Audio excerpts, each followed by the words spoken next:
What's up, people? It's your boy. I'm Chris the Don One, and I'm back with another video.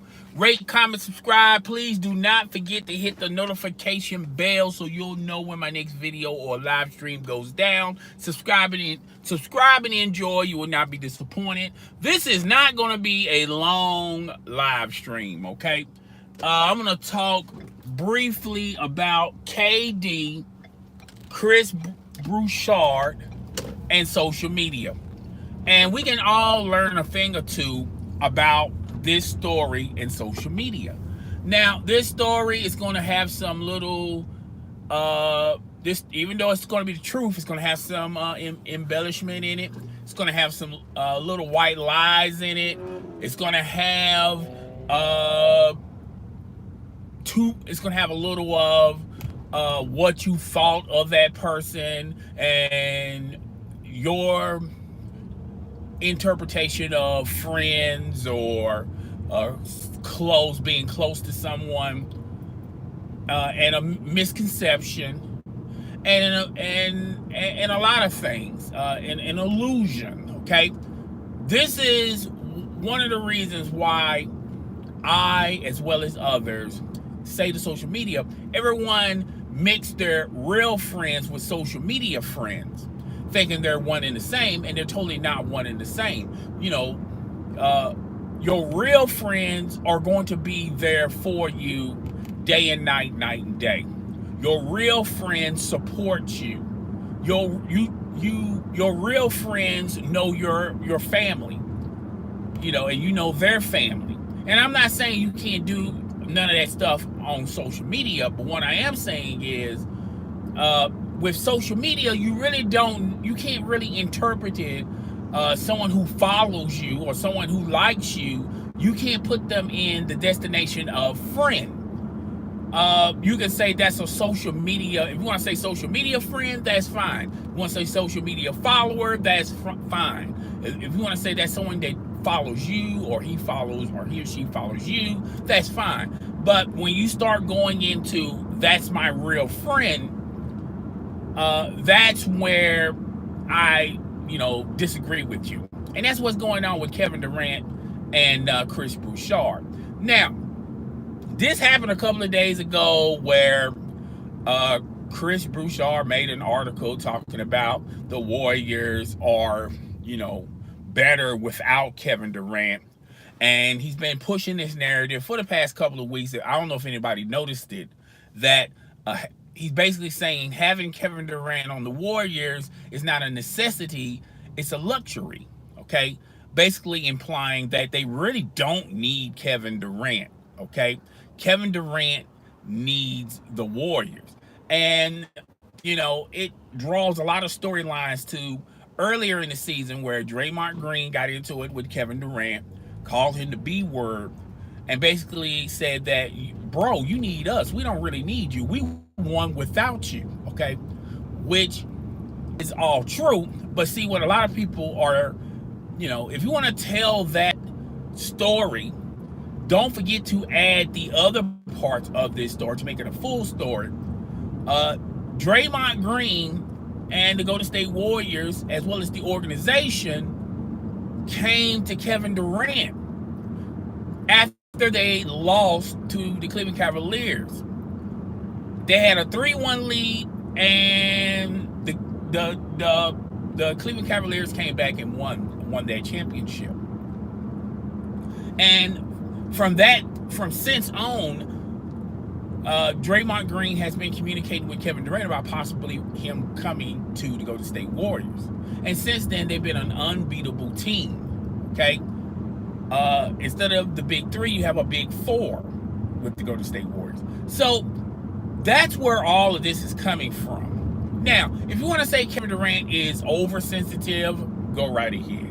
I feel like Kevin Durant, to a large portion, and I can understand why people can interpret it that he's very sensitive, because he replies to everyone on social media. Some people can look at that. Some people can look at that as a bad thing. Why are you replying to everybody on social media But then some people can look at that as a good thing. Like, look, he's not hiding behind uh, his icon, his social media icon. He does respond and answer to everyone. It really doesn't matter if you have 100 followers or 100,000 followers. He's going to reply to you and give you a platform to speak to him, sort of say. Okay, so you can take that either way. Whatever perspective you believe in, that's fine. Okay, I don't think anyone can say, well, no, that's the wrong way. That's the wrong way of thinking. If you're for or against how Kevin Durant get down on social media. But Chris Broussard said something very interesting a couple of days ago, talking about Kevin Durant slides into his DMs and they have long conversations that add to 4 to 5 hours. Okay, which when I was listening to Chris Broussard, I'm going like, wow, you guys are DMing each other back and forth for 5 straight hours. I mean, eventually you're going to be talking more about basketball, which he did said. They talk about sports, they talk about basketball, they talk about religion, the whole nine. And if you know anything about Chris Broussard, he has a very strong religious background.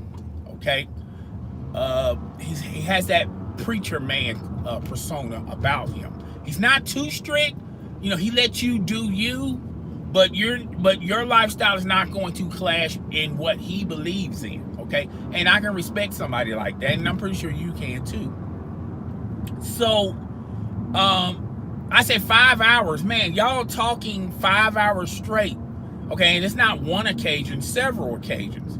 Then he came on today basically saying that Kevin Durant cap, meaning lie, when he said that him and Kevin Durant text one another. Kevin Durant says cap, you're lying, you don't have my number. Okay, which if he would have added more substance to it, you don't have my number, but we do DM. Okay, and I understand Chris Broussard thinks that they're one in the same, but they're not. Technically, they're not one in the same. Okay, when you text somebody or DM somebody, when you text somebody, that means it's personal. It means that they have your number, you have their number, and you can reach them a lot quicker and get a reply a lot faster versus some random Joe Smo DMing Kevin Durant or whoever. I feel like that's a personal connection if you have someone's phone number. Okay, but I do understand the thought process of Chris Broussard saying, look, he thinks texting and DMs are one and the same. And then, which I don't, I give him a pass for that, and I feel like others should give him a pass for that. But what made it, to me, kind of waver off of Chris Broussard is when he said the 5-hour conversations, and basically he went into detail saying, well, he'll text me, he'll DM me, and then 5 or 6 hours later, or a couple hours later, he'll DM me back, and a couple hours later, I'll DM him, and then he'll DM me a couple hours later. Well, that's not a real 5-hour conversation. Okay, it's one thing to call somebody and be on the phone for 5 hours, and I think that's kind of weird. I don't know if a lot of people think this way, but I feel like it's kind of weird where you have no connection with this person, but you're calling them or texting them 5 straight hours a day. Okay, I mean just 5 hours. Okay, so I thought that was kind of weird, but when he explained it on Undisputed, okay, I kind of wavered off Chris Broussard, because you earlier in the week talked about this belief, because I'm in the mountains. Okay, so I thought that was weird.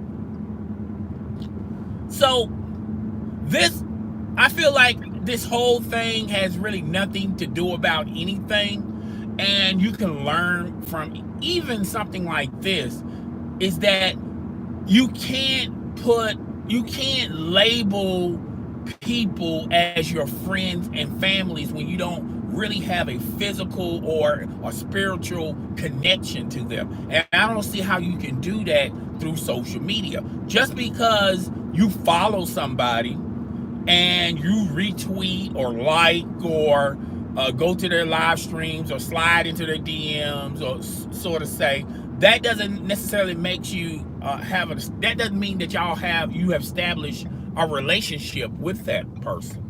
Because I feel like in social media is overall fake to me. And I explain why, because it gives you the illusion of you having a connection with somebody on social media, and 9 times out of 10 there's no connection there. It's a misunderstanding, and it might be innocent or it might be intentional, but uh, everyone could learn from this. You include, and I'm pretty sure Chris Broussard is probably understanding now. Okay, so my phone got hot, so that's all I have to say.